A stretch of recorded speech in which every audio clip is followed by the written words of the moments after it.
क्या एक तारा हमेशा चमकता है? क्या सभी तारे एक जैसे होते हैं? क्या एक तारा मर भी सकता है? नमस्कार दोस्तों, आज हम बात करने वाले हैं एक ऐसी कॉस्मिक जर्नी के बारे में जो हमारे आसमान में हर रात चमकती है, तारों के जीवन चक्र के बारे में, यानी life cycle of A star के बारे में।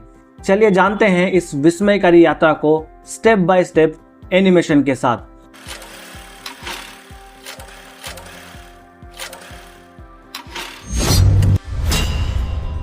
हर एक तारे की कहानी शुरू होती है एक नेबुला से, एक बड़ा और डिफ्यूज गैस क्लाउड जिसमें हाइड्रोजन और हीलियम होता है।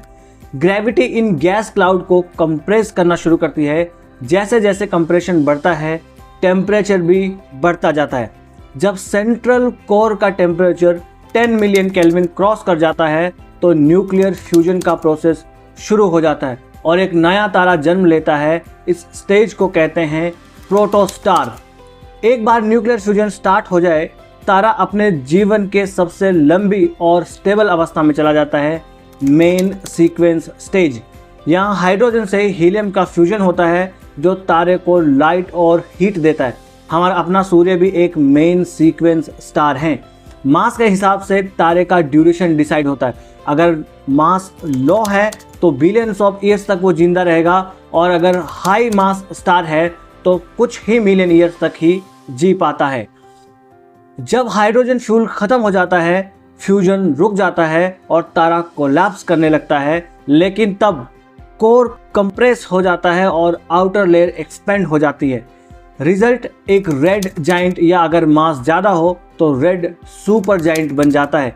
इनर कोर में अब हीलियम फ्यूज होकर कार्बन, ऑक्सीजन जैसे हेवी एलिमेंट्स बनाने लगता है।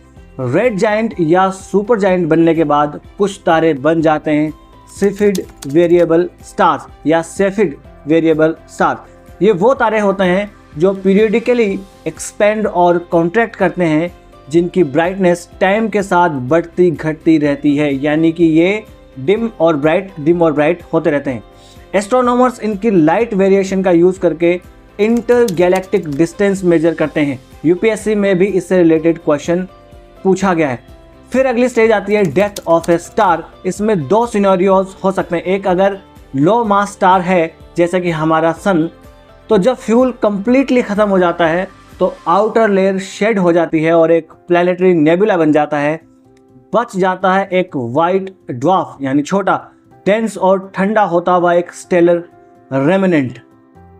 और सेकंड केस, अगर हाई मास स्टार हुआ तो हाई मास स्टार का अंत होता है एक सुपरनोवा के रूप में, एक मैसिव एक्सप्लोजन जो पूरी गैलेक्सी को हिला डालता है। उसके बाद दो पॉसिबिलिटीज बनती है। First one is neutron star and the second one is black hole. अगर मास थोड़ा कम हो तो न्यूट्रॉन स्टार बनता है, और अगर मास बहुत ज़्यादा हो तो ब्लैक होल बनता है।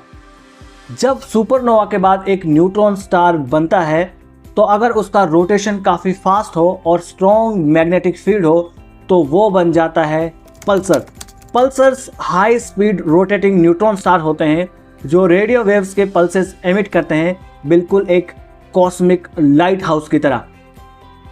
अगर एक मैसिव स्टार कोलैप्स होके ब्लैक होल बन जाता है और उसके आसपास का मैटर उसमें गिरता जा रहा हो, तो कभी कभी उस रीजन से मैसिव एनर्जी रेडिएशन होती है।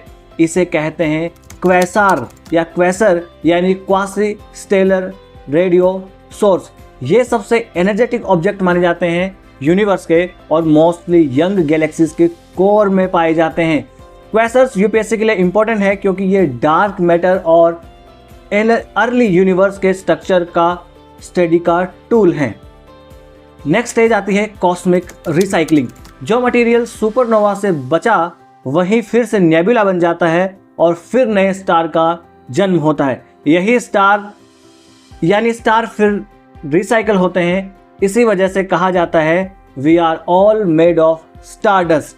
ऐसे ही विजुअल और डीप एक्सप्लेनेशन के लिए बने रहिए लर्निफाई के साथ। मिलते हैं अगले टॉपिक के साथ। तब तक के लिए पढ़ो, सोचो, समझो। यूपीएससी के लिए लर्निफाई के साथ। धन्यवाद।